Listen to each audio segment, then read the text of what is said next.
Welcome to the Sanctum Sessions podcast. Sit back, relax, and enjoy this first ever episode. It's time, ladies and gentlemen, for a story. Winter. I was 20. This was after the first year I was back from college, maybe a year and a half after. Back in the day, I played a lot of nerdy card games with my friends, and we played Yu-Gi-Oh! And Magic the Gathering a lot. I know, look at this giant nerd. Whatever, we had a lot of fun. It was super fun to go to tournaments, was to hang out with all these new people, trade cards. Oh, it was great. My youngest brother brought his friend Alex over one day, and I was explaining the rules of Yu-Gi-Oh! And how to do it. And I'll never forget it. This is the moment when this now tree started as a seed. It was Alex who began this whole thing. I was explaining the rules to him, you see. He didn't know how to play, he'd never seen the game before, or if he had, he hadn't played it. And he wanted to know how to play with us, so I was explaining him, here's how you summon your minions, here's how you do all this, card game stuff, right? And as I'm explaining him the rules, I look up, and he's kind of wide-eyed, and he says to me, "You got a great voice. You should use that somehow, professionally, I don't know." And I scoffed it off like, you do to any compliment, like, oh, thanks, thanks very much. I took it, but then I didn't think much of it because, it's just something that people say, okay, oh, you have a nice voice. I hadn't heard that before, so I just kind of scoffed it off. Little did I know that this was the start of something different, that this thought would sit in the back of my head for some time. Now, years later, I began questioning where I was, what I was doing.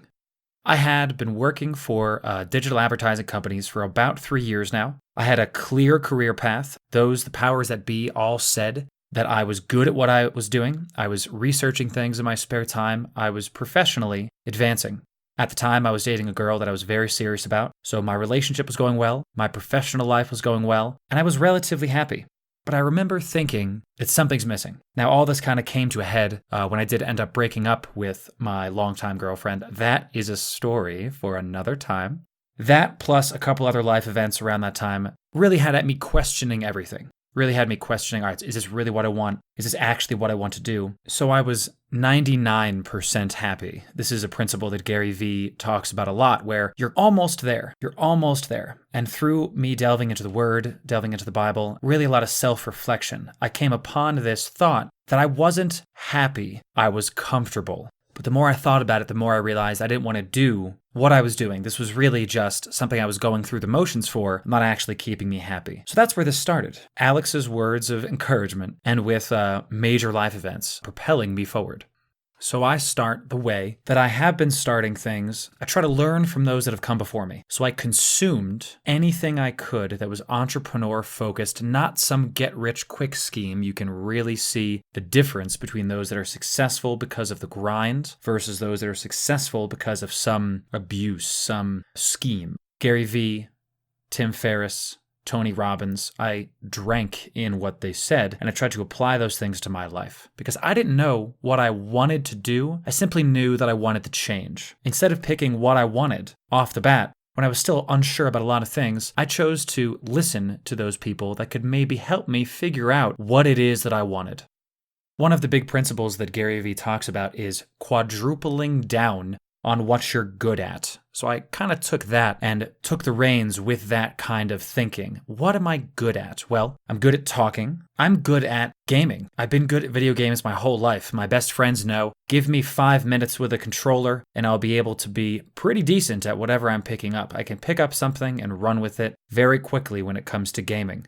I'm also pretty good with people. I was a bit of a social butterfly in high school. I didn't stick to one clique. I hung out with a lot of different kinds of people. Always enjoyed talking to others. I'm an extrovert at heart. I really get energized by talking with others. So I tried to focus on these two things, on gaming and on people. Of course, this led me to see various Let's Plays on YouTube, but at the time, this was when the adpocalypse was just starting. If you're not familiar with that, we will be talking about it on this podcast. That plus other YouTube drama had me kind of shy away from it, and I was still unsure on exactly what I wanted to do. to, but I knew the overall that I wanted to be some kind of gaming personality. Enter in our first ever PAX East 3 years ago. This was a big turning point for myself and for the brand. Now I got to go up and have a great time with some amazing people. This was, I met a lot of people for the first time. We hung out with Protato Monster, shout outs to him, great stuff. Just hanging out with him and his buddies. We got to roll around the convention center, stand in lines, play some games early. It's a great time, and I hope to see you all at PAX East this year as well.